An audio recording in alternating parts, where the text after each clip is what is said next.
Hello, it is Christmas time and I'm sitting here by my TV. I've been watching it very much lately because I'm on a holiday and I've been seeing all those programs about all sorts of things, about Icelandics being very happy about Christmas, very gay and also very serious and spiritual, and also seeing Icelandic comic people making jokes, which they are very good at. But now I'm curious. I've switched the TV off, and now I want to see how it operates, how it can put me into all those weird situations. So it's about time.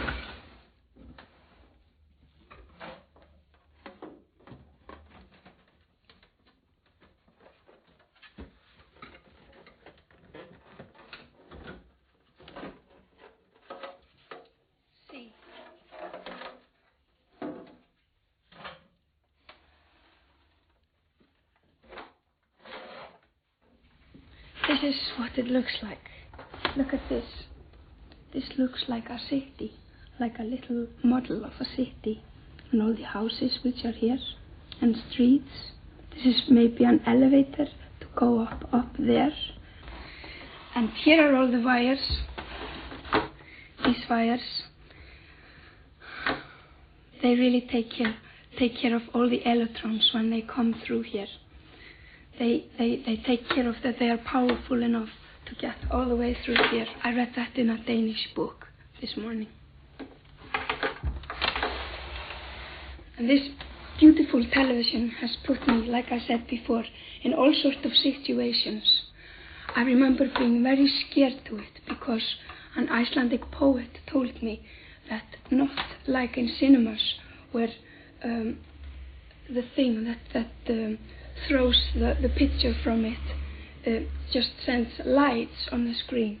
But this is different.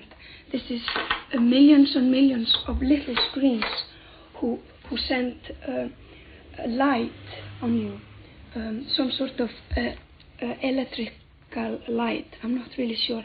But because there's so many of them, and in fact you're watching very, very many frames when you're watching TV, your head is very busy all the time to calculate and put it all together into one picture, and then because you're so busy doing that, you don't watch very carefully what the program that you're watching is really about. So you become hypnotized. So all that's on TV, it just goes directly into your brain, and you stop judging if it's right or not. So you just swallow and swallow.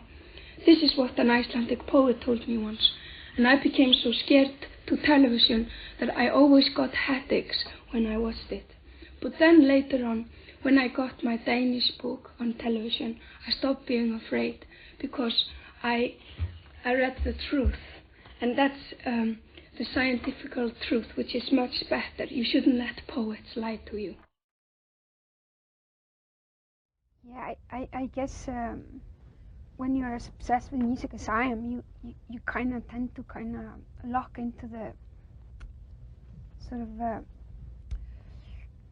roller coaster ride it is to just the next song, the next song, the next song, the next song, the next song. So you usually don't give yourself time to stop and look back. Maybe sort of a little fear that it will confuse you or set you off the track or something. So when you hear things like that, it's sort of a point of view that you haven't even dared to even go there. I mean, not only that it's so flattering, but also just to see it from the outside, you know? Yeah. I mean, do you think of yourself, I mean, do you look at you see yourself just inside the trees, but you don't see the forest at all much? I don't think it's my role. To do that? No, I think sometimes when I do each album, I do interviews, and then I sort of get a little bit smitten by the seeing it from the outside, which is maybe a little bit healthy because it's also bad to get too stuck in your own. But then I just went equally, like really quickly back to the 3, and because it stops you can't work with your with that sort of view. It makes it hard to be in a studio when you have to roll up your sleeves and actually do some proper work. It comes in the way, you know. Yeah. But so the growth is natural then. I mean, what you put in this album is simply a natural extension of where you were, not because you were building on what you had been. You know, it is. Yeah, very much so. Like you plant a seed. This album is maybe a result of maybe a seed I planted 20 years ago, 10 years ago, 5, and both sometimes collaborations with people I was working with, and or lyrics, and it's just sort of happened to be the place I was at the time, you know. Yeah.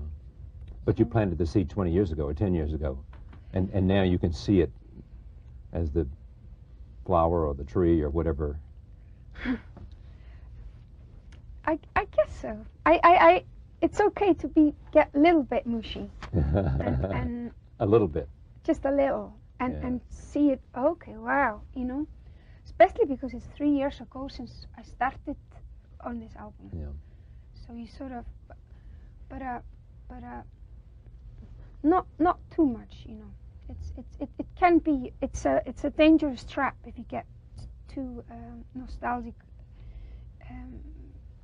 Because you can't do new stuff, you know. Yeah, but the new stuff comes from. Do you know where the new stuff comes from? I mean, does it, or does it just come?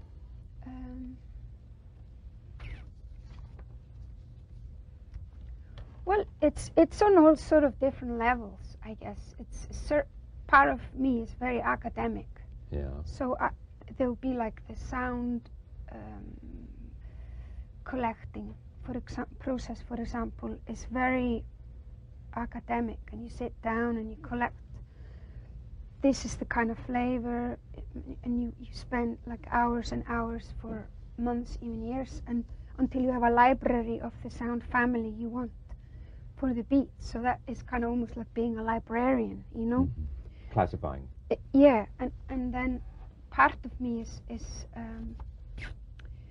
like kind of the singer, maybe the opposite of that, you know, just kind of more a force of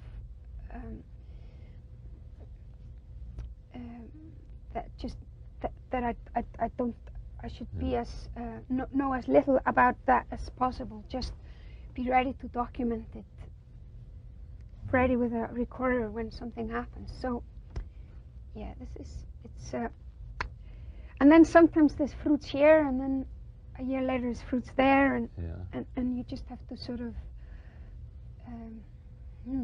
attend it, I guess. Yeah. What do you like about this album?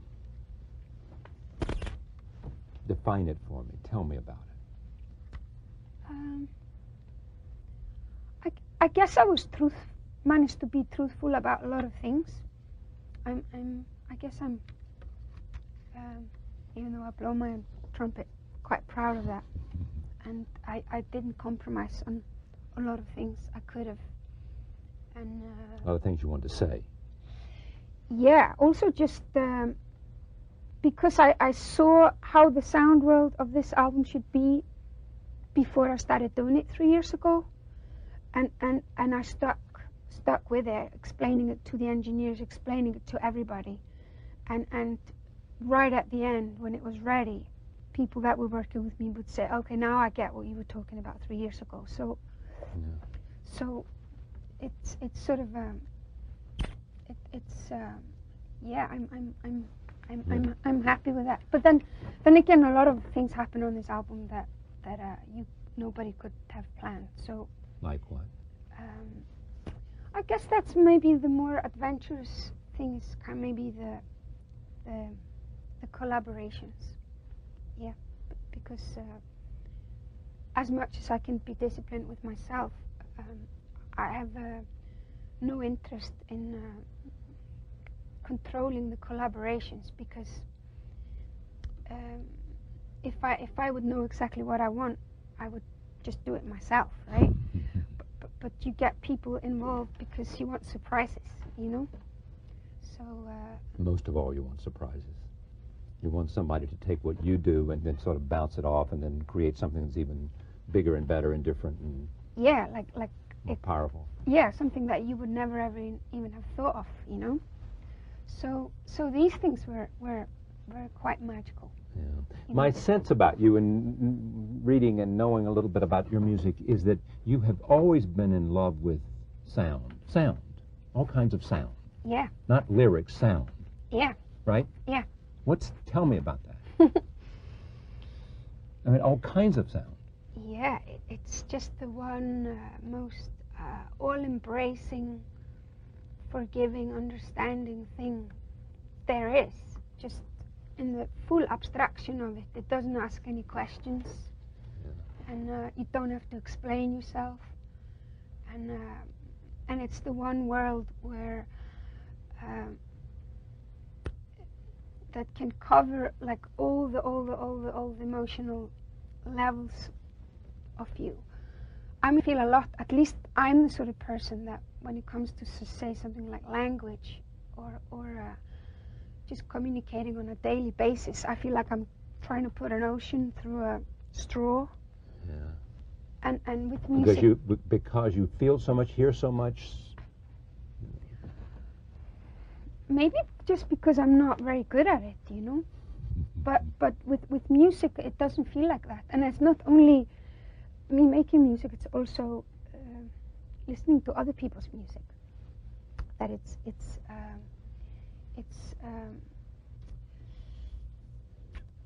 yeah, it's just like a warm embrace, you know.